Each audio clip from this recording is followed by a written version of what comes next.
Ndugu zangu waandishi wa habari, kwanza niombe radhi kwa kuchelewa, lakini ni kwa sababu ya maandalizi ya vielelezo vyetu ambavyo mnaona ni vingi. Ilikuwa lazima tuviandae vizuri ili tuweze kutoa taarifa ambayo ina mtiririko mzuri. Ni kwamba hali ya mkoa wa Mwanza kiusalama ni shwari. Mpaka sasa tunapoongea hatuna matukio makubwa yanayotishia usalama wa watu na mali zao. Wananchi wengi wa mkoa wa Mwanza mpaka sasa nitoapo taarifa hii wanaendelea kufanya shughuli zao za uzalishaji mali katika hali ya utulivu, usalama na amani.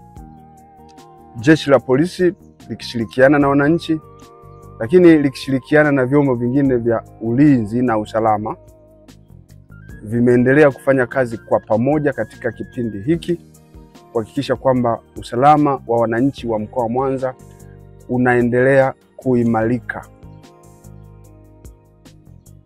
katika maeneo yote ya mkoa wetu. Sasa leo nimewaita kwa ajili ya kutoa taarifa zinazohusiana na mafanikio mbalimbali ya kiutendaji ambayo tumekuwa tunayapata katika swala zima la kudhibiti na kushughulika na matukio ya kihalifu ambayo yamejitokeza katika mkoa wetu. Ni kwamba ndugu zangu waandishi wa habari wote mnakumbuka ni kwamba siku ya tarehe 29 ilikuwa ni mwezi wa 10 mwaka 2025 na siku ya tarehe 30 mwezi wa 10 mwaka 2025 katika mkoa wa Mwanza zilijitokeza fujo, vurugu na vitendo vingi vya uvunjifu wa amani ambavyo viliambatana na matukio ya kuharibu mali na matukio ya uporaji wa mali za watu. Matukio hayo yalianza tarehe 29 mara tu baada ya uchaguzi mkuu kuwa umefanyika.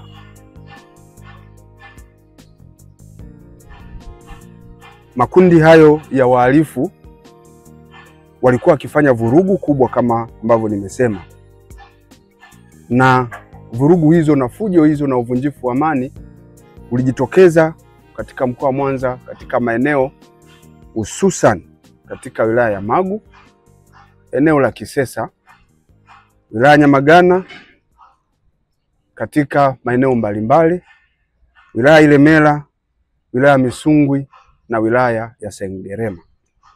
Hizi ndizo wilaya ambazo kimsingi ziliathirika kwa kiasi kikubwa na matendo hayo ya uvunjifu wa amani.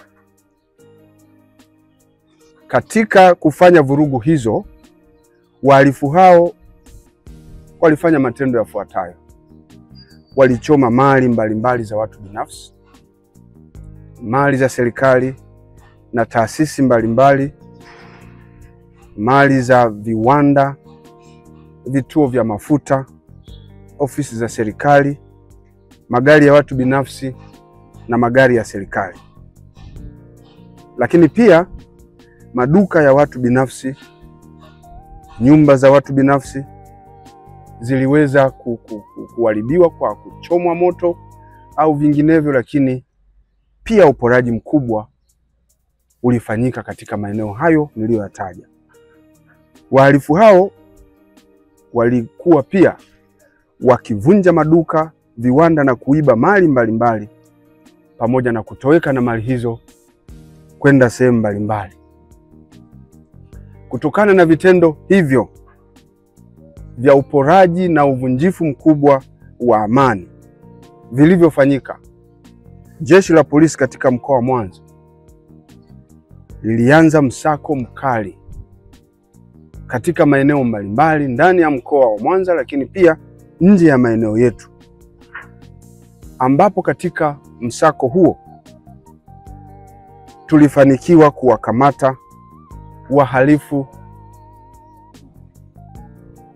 wengi tu ambao walifikishwa mahakamani kwa makosa mbalimbali ya kijinai. Taarifa za kufikishwa mahakamani kwa watuhumiwa hao, ndugu waandishi wa habari, mlipata nafasi ya kuzifuatilia katika mahakama zetu kwa vipindi tofauti kadri ambavyo walikuwa wakifikishwa kule mahakamani. Lakini baadhi ya wahalifu hao waliweza kukamatwa na mali mbalimbali ambazo walizipora wakati wakitenda uhalifu huo, na mali hizo ziliweza kutambuliwa na wahanga wa uhalifu huo, nikiwa na maana ya wamiliki wa mali hizo. Baadhi ya mali ambazo zilikamatwa na kutambuliwa kwamba ni zile ambazo zilikuwa zimeibiwa kwenye matukio mbalimbali ya uhalifu ya siku hiyo, tarehe 29 mwezi wa 10 na tarehe 30. Ni mali hizo ni kama ifuatavyo. Tuliweza kukamata mitungi ya gesi ya kampuni ya Lake Oil, mitungi ya gesi 118. Mtakumbuka kati ya petrol stations zilizoharibiwa kwa kuchomwa moto ni petrol station ni kituo cha kuuzia mafuta cha Lake Oil kiliathirika kwa ukubwa wake. Na katika tukio hilo waliiba zaidi ya kuchoma moto, walikuwa wameiba mpaka mitungi ya gesi na mali nyingine. Tuliweza kukamata mitungi hiyo kama nilivyotaja 118. Lakini katika kampuni ya mafuta ya Orex na Mihan, na penyewe tulikamata mitungi ya gesi.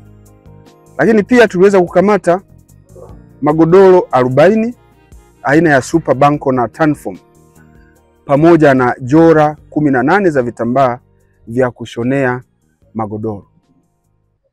Mtakumbuka pia kwamba katika kiwanda cha magodoro cha Super Banco na Tanform, pamoja na uharibifu uliofanyika, pia wahalifu hao walipora mali mbalimbali yakiwepo magodoro, ambayo kwenye msako wetu tuliweza kukamata baadhi ya magodoro hayo. Lakini pia tuliweza kukamata jora 18 za vitambaa vya kushonea magodoro. Lakini katika msako huo tuliweza kukamata difu moja ya gari, injini 3 za magari tofauti, gearbox moja ya gari. Magari haya yalichomwa moto katika matukio hayo siku ya tarehe 29, na kwa sababu vurugu ziliendelea mpaka kesho yake, baadaye tuliweza kukamata wahalifu hao waliochoma moto. Magari hayo yakabaki scraper, walirudi kwenda kufungua engine na baadhi ya vifaa vya magari kwa ajili ya kwenda kuuza katika vyuma chakavu. Vitu hivyo tumeweza kuvikamata na watuhumiwa, na vingine vilikuwa vimetelekezwa kutokana na msako mkali uliokuwa ukiendelea. Lakini pia tumeweza kukamata ATM mashine 2 za taasisi za kifedha, ambavyo kama mnakumbuka kuna taasisi za kifedha ambazo watu hao walienda wakavunja na kuchukua zile ATM machines, na walichukua kwa lengo la kwenda kubomoa ili waweze kuiba fedha. Hata hivyo hawakufanikiwa. ATM machine hizo zimeweza kupatikana na kiasi cha fedha kilichokuwemo kimeweza kuhifadhiwa kwa mujibu wa taratibu. Lakini pia tuliweza kukamata matenki 4 ya maji. Tumeweza kukamata fire extinguisher 3, compressor 1 na pipa 4 za kemikali za kutengeneza magodoro. Watu hawa pia waliiba mpaka kemikali za kutengeneza magodoro kutoka kwenye vile viwanda vilivyoharibiwa na vingine vilivyopata changamoto za kuibiwa mali zake. Tuweza kukamata friji 1 aina ya Von, lakini pia tuweza kukamata kasiki 2 ambazo kasiki hizi zilipatikana zikiwa tayari zimevunjwa na kiasi cha fedha kimeibiwa. Ndoo rangi 2 na makopo 2, ndoo tupu za mafuta ya kula 130 na mabati 14. Mabati haya ni ya shule ya msingi iliyopo katika wilaya ya Ilemela, ambayo wahalifu hawa waliamua kuwezua mpaka mabati kwa lengo la kwenda kuyauza. Hata hivyo, mabati haya yaliweza kupatikana kutokana na misako mikali iliyokuwa ikifanywa na jeshi la polisi tukishirikiana na wananchi na vyombo vingine vya ulinzi na usalama.